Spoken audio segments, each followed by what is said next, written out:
The GR Yaris makes zero sense from a business perspective.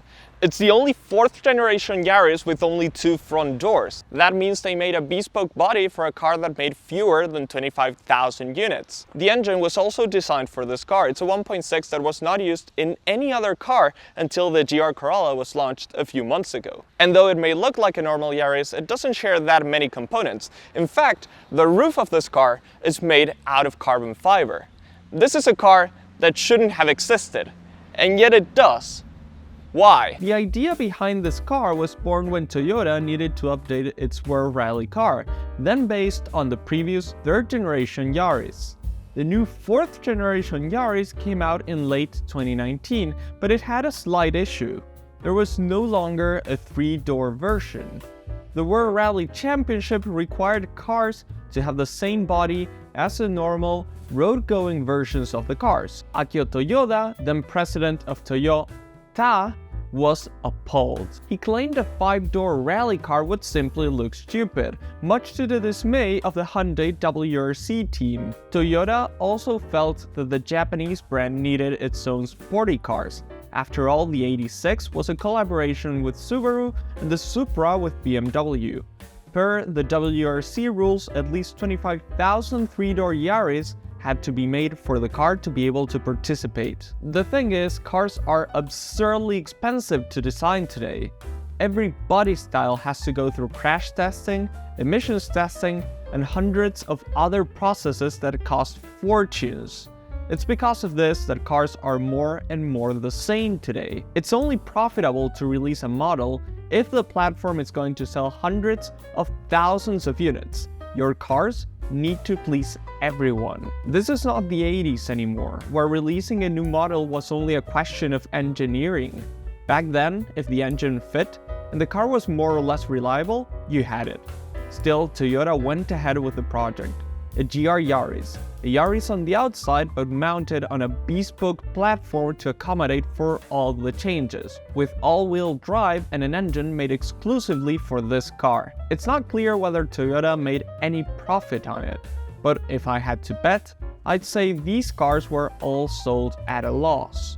Released in late 2020, this car is insane! So now you know that if you see a 3-door 4th generation Yaris driving around, you're looking at something special. Under the hood of this GR Yaris is the G16E engine. It's a 3-cylinder, 12-valve, 1.6-liter engine that puts out 260 horsepower and 360 Nm of torque and sends it out to all 4 wheels via 6-speed manual gearbox. Now, the people at Gazoo Racing didn't just slap a turbo on the normal Yaris engine.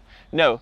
This engine was specifically made for the GR Yaris and now the GR Corolla. The engine is not the only thing that is unique to the GR Yaris. If you look at the roof, you'll see that carbon fiber. Do you see it? It looks really cool. Well, that is fake.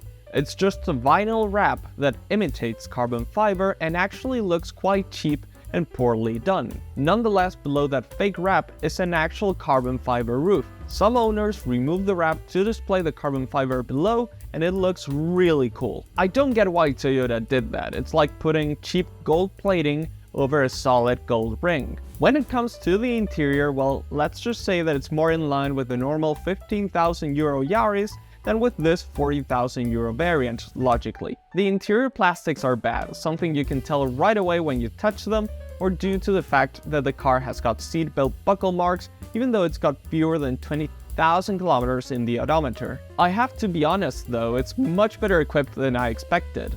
You've got cruise control, dual zone climate control, automatic headlights and even automatic high beams, keyless entry and keyless start, power folding mirrors, among other convenience features. In true Toyota fashion, the rear view camera has poorer quality than a toaster, but that's just being nitpicky. This car has got the circuit pack, which adds some very cool BBS wheels, different suspension setup, and the most useful thing of all on the track, limited slip differentials in the front and in the rear. There are GR touches all around the car that let you know that this is not just another Yaris.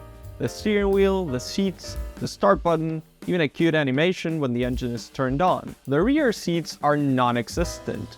They are incredibly small on any GR Yaris, but on this one they are literally non-existent. The owner claimed that they were of so little use that he removed them to save weight on the track. You've got 3 driving modes: normal, sport, and track. The owner told me that he drives on track mode most of the time. From my driving experience, it feels like all driver's aids are on, even in this most aggressive mode. And now let's see what driving this GR Yaris is like.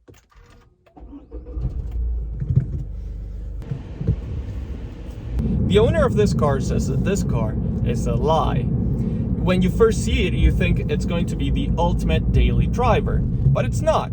He claims it's a fairly uncomfortable car to daily drive. He says the feel of the gear selector is too hard, the suspension is too stiff, and that all around the interior is very cramped, small, and has poor quality plastics. He claims, however, this is the perfect car to take on a twisty road on a weekend. And that's exactly what we're going to do now. And now we're onto that twisty road. Let's see how this car behaves.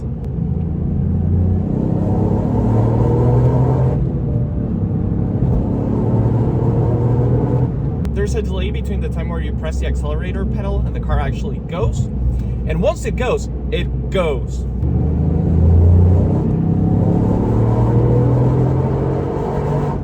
Something that's very interesting is how you feel the rear wheels pushing. You can tell right from the instant you press the accelerator pedal that this is not a front-wheel drive car.